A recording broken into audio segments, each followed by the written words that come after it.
Hi guys, welcome. Collective reading tayo ngayon. Tingnan natin kung anong mensahe para sa'yo. Para sa no contact situation. Be open-minded po, hindi halos lahat makaresonate. Piliin nyo na lamang.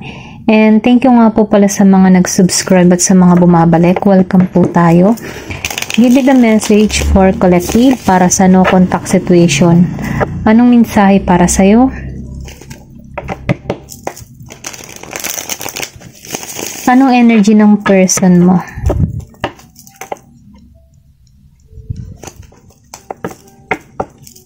Give me the message. Anong energy ng person mo? Meron ditong 5 of air. Okay. Nafe-feel ko dito, no? 5 of air. Para siyang 5 of sword. Give me the message. Meron ditong 8 of earth, para siyang 8 of pentacles, reverse. Give me the message. Ano yung energy ng person mo? Meron ka ditong the world, reverse, 3 of water, para siyang 3 of cups, 10 of water, reverse, 10 of cups reverse, and 4 of water reverse. Okay? Tignan pa natin. Anong energy ng person mo? Meron ditong 10 of fire reverse.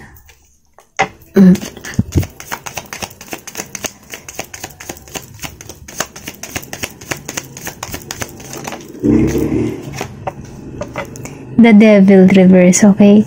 Nafe-feel ko yung person mo, naturuan to ng leksyon, okay? Or pwede rin sabihin, tinuruan mo to ng leksyon. Kumbaga, ikaw yung naging aral sa tao na to. Ito lang yung nararamdaman ko. Marami kang naging parte sa buhay ng tao na ito para siya maging matino. Ito lang yung nafe-feel ko.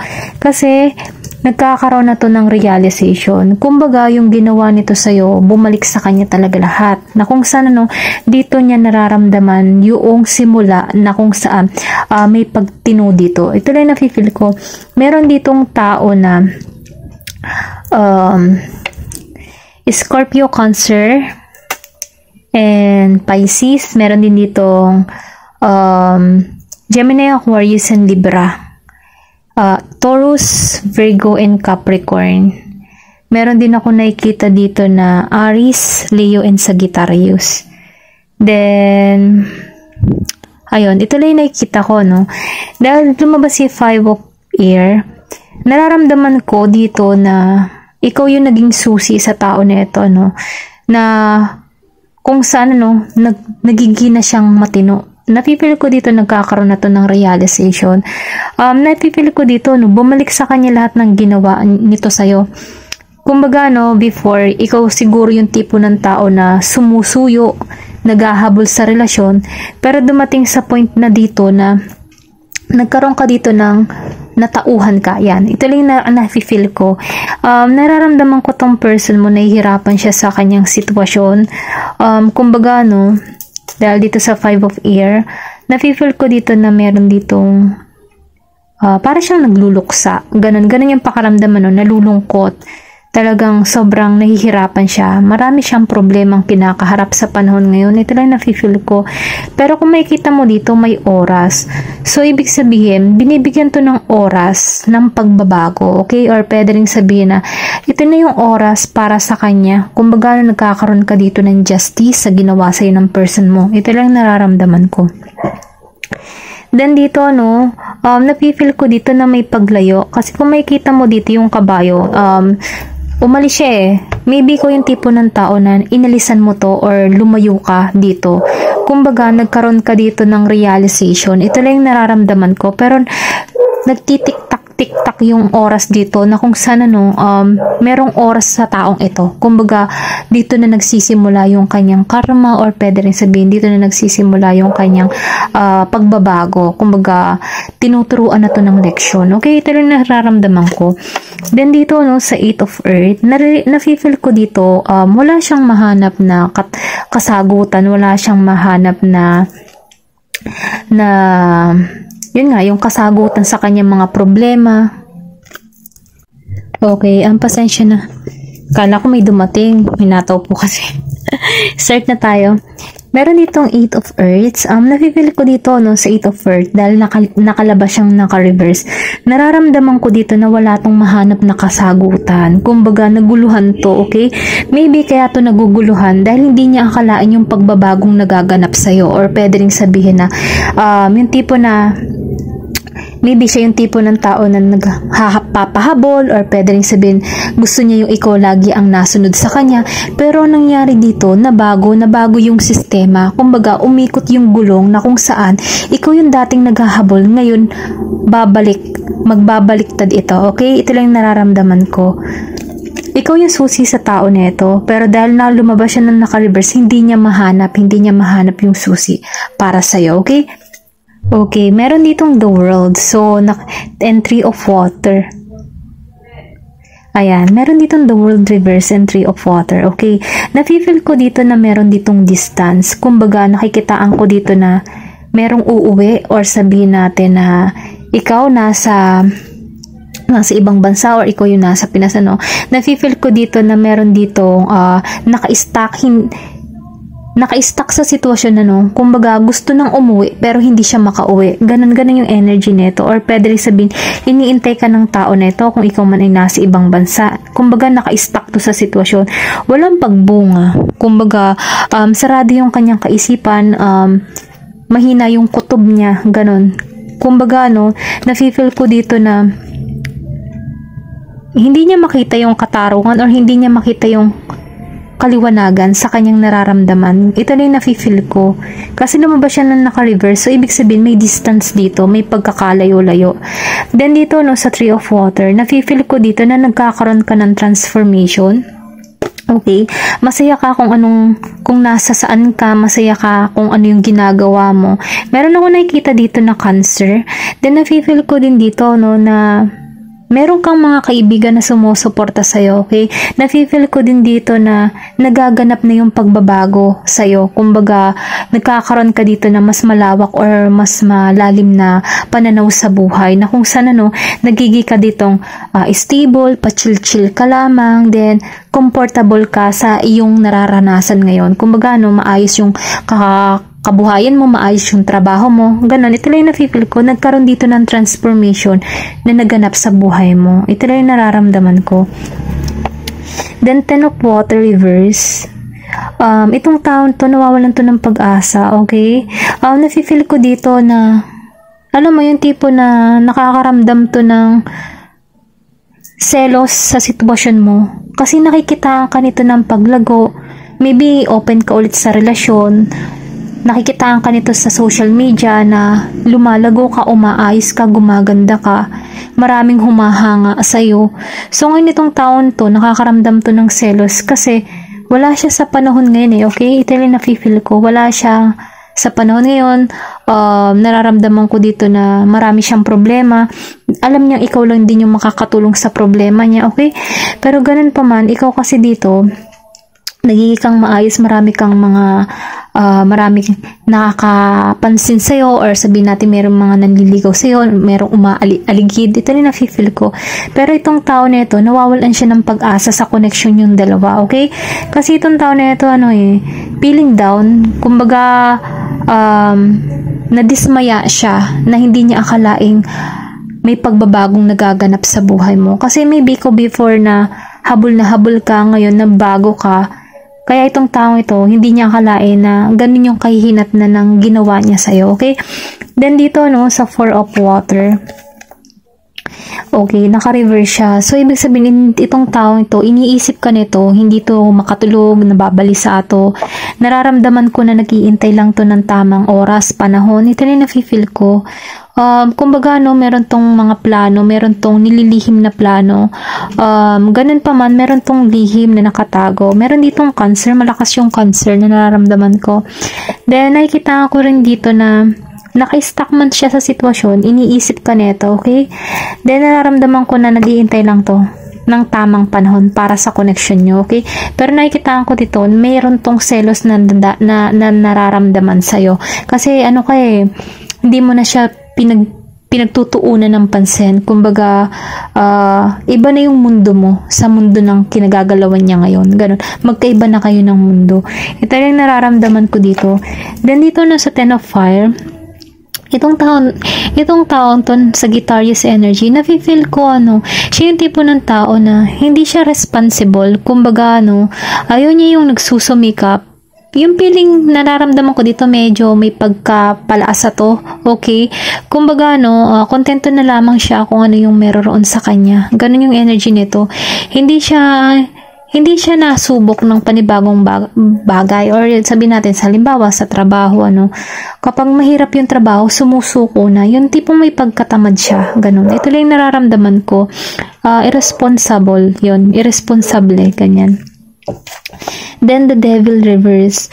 So nafe-feel ko dito na hindi na siya toxic. Maybe nare-realize niya na yung mali niya. Kumbaga may paggising or ginising tong tao na ito.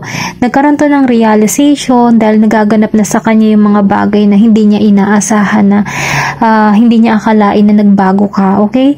Pero ganun pa man dahil sa pagbabago mo, siya din yung nagturo sa'yo kung bakit ka nagbago sa nangyayari sa panahon ngayon. Kumbaga natuto kang mahanap yung sarili mo, natuto kang maging independent, natuto kang pahalagahan muli yung sarili mo. Ito lang nararamdaman ko.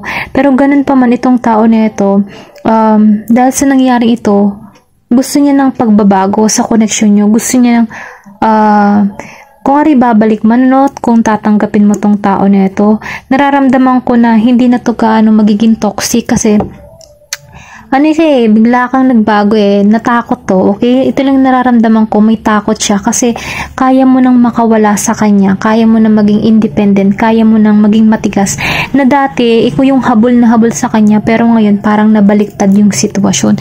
Ito lang yung nafe-feel ko. Kumbaga sa gulong ng palad, siya naman yung yung nasa baba, ikaw naman yung nasa taas. Kasi nakita mo na dito yung halaga mo bilang isang tao, bilang isang babae, isang lalaki.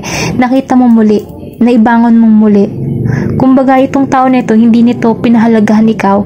Ngayon, merong tumatak sa kaisipan mo na nakita mo yung halaga mo, na hindi mo nakita sa tao na ito kung paano kahalagahan. Hindi ka pinahalagahan kumbaga, mas nakita mo yung halaga mo sa panahon ngayon. Ito lang nafe-feel ko. Okay? Tingnan natin kung ano pa yung mensahe sa'yo. Tingnan natin dito sa Love Oracle card kung ano pa yung karagdagang mensahe.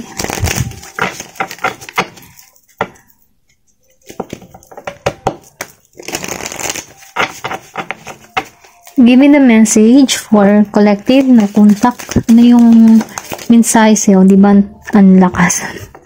Tumalsik, may dream. So, nafe-feel ko dito, nakatuon ka sa yung mga pangarap. Mas pinupursige mo yung pangarap mo. Kumbaga, sa pagkakalayo nitong tao na ito, mas napahalagahan mo yung sarili mo, mas nakikita mo muli.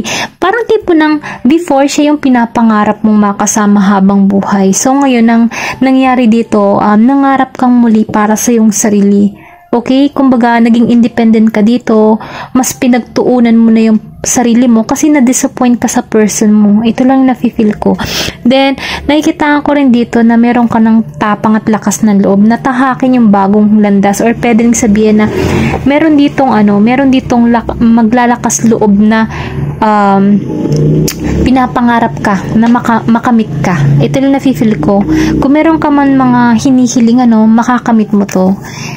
Kung naghahanap ka ng new love, kung isa ka ngayong single, ito yung maa-attract mo.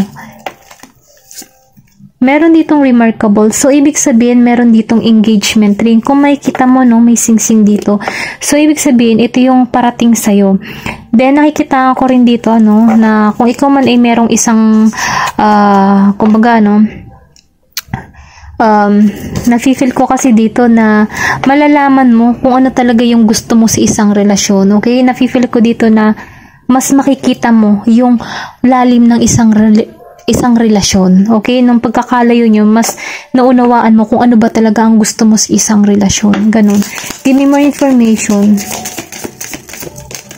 Tumalsik to, illusion. So, kumbaga, nararamdaman ko dito na iniwasan mo yung mga bagay-bagay. Kumbaga, maybe before masyado kang yung nag-i-imagine, yung nag-i-illusion sa mga gusto mong pangarap, sa gusto mong love life, mga ganyan-ganyan. Kumbaga, yung pinapantasya mo na ganito yung gusto kong relasyon, gusto kong love, na kung saan natrap ka sa ganung sitwasyon. Kumbaga, pinagpantasyan mo yung person mo na siya na yung para sa akin. Pero nangyari dito, natrap ka sa isang sitwasyon na hindi ka nakalaya. Kumbaga, sa relasyon na tinahak mo, nahirapan ka at parang natrap ka na kung saan hindi ka naging masaya.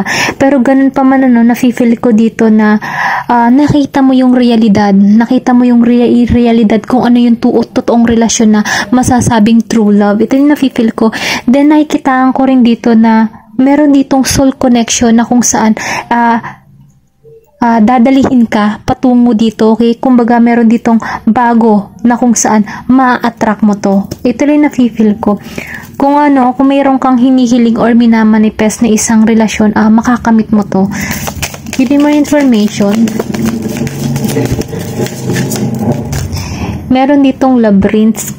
Nafe-feel ko dito sa labyrinth, kumbaga, napunta ka dito sa isang sitwasyon, di ba sa labyrinth, ang hirap niyan mahanap kung alin dyan yung labasan. Nagkaroon dito ng cycle na kung saan sa isang relasyon mo dito sa tao nito, nahirapan ka, ang daming pagsubok, ang daming problema, pero at the end, nahanap mo yung labasan. Kumbaga, natrap ka sa isang sitwasyon kasi may illusion dito, natrap ka dito na kung saan pinaniwala ka na totoo siya pero hindi naman pala. So ngayon, nakikitaan ko dito na nahanapan mo parang nawala ka dito pero ganun pa man nakikitaan ko dito, itong experience nito, ito yung nagpabangon muli sa'yo para makita mo yung landas ng labasan na kung saan nakita mo muli yung halaga mo bilang isang tao. Tingnan pa natin kung ano pa yung sasabihin sa'yo. Give me more information.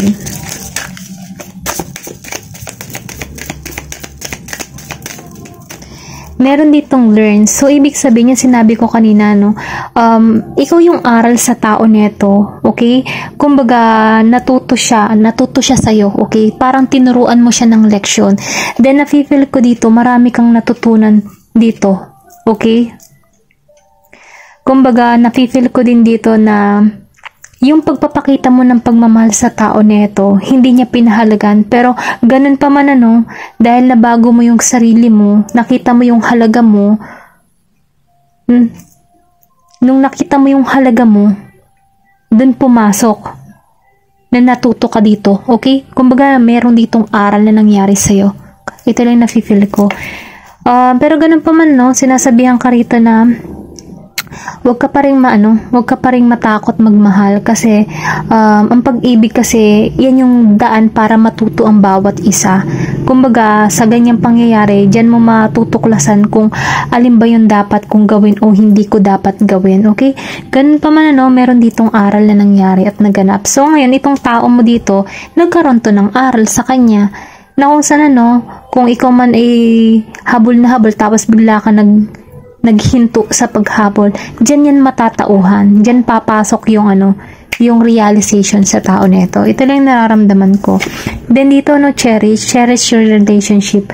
Kumbaga, once na kayo ay nagbalikan ng tao nito, dito na yung simula ng new begin na kung saan merong pagbabago at magaganap. Kasi natuto ka sa aral mo, natuto din siya sa aral niya. So ngayon, once na kayo ay nagtagpo muli at mayroon na kayong aral sa bawat isa, doon niya papahalagaan, doon na papasok. Kung magiging sentro nyo, ang pagmamahalan nyo ay ang Diyos, talagang kayo pagbubuklo din yan pagsasamahin muli kayo. Pero ganun pa man nasa inyo pa rin ang desisyon. Okay? Tingnan pa natin kung ano yung mensahe para sa'yo.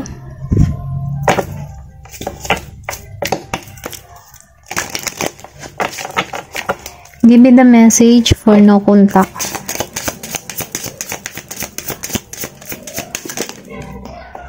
Meron ka dito na thorns. Weave together, crown your deserve. Kumbaga, sinasabihan ka dito na kumbaga, yung halaga mo Deserve mo yan, napahalagahan ka din ng ibang tao. Kumaga nakita mo dito yung halaga mo na kung saan deserve mo to. Ito na nafe-feel ko. Marami ka man nasaktan or marami ka man marami ka man sakit na naranasan dito. Deserve mo yung corona na para sa'yo, okay? Deserve mo to. Then, dito, sa sword, nafe-feel ko dito may malaking pagbabago kang ginawa sa sarili mo, okay? Kumbaga, kinat mo tong tao na to sa buhay mo. Natauhan ka dito, maybe nagpagupit ka pa ng buhok. Dahil gusto mo ng pagbabago. Okay, ito rin nararamdaman ko dito. Then, dito, raindrops. Sinasabihan ka dito, na bigyan mo ng panahon or bigyan mo ng parang bigyan mo siya ng chance. Ito yung sinasabihan dito Parang ginagabayan ka pa rin dito. Pero ganun pa man nasa iyo pa rin yung yung tamang desisyon. Kasi ikaw yung nakakaalam ng istorya mo kung anong klase yung tao ang person mo, okay? Pero kapag halimbawa ang person mo ay wala kang nakikita ang pagbabago, wala nang chance. Pero ganun pa man, sinasabihan ka dito na after the rain kasi meron yung rainbow. Kumbaga after na mga sakit na naranasan mo, meron diyang bahaghari na naghihintay sa'yo at yun ay tagumpay para sa'yo. Okay? Ito lang yung nafe-feel ko. Hanggang dito na lamang po. Thank you for watching. Love and peace. Thank you for watching Glow and Peace.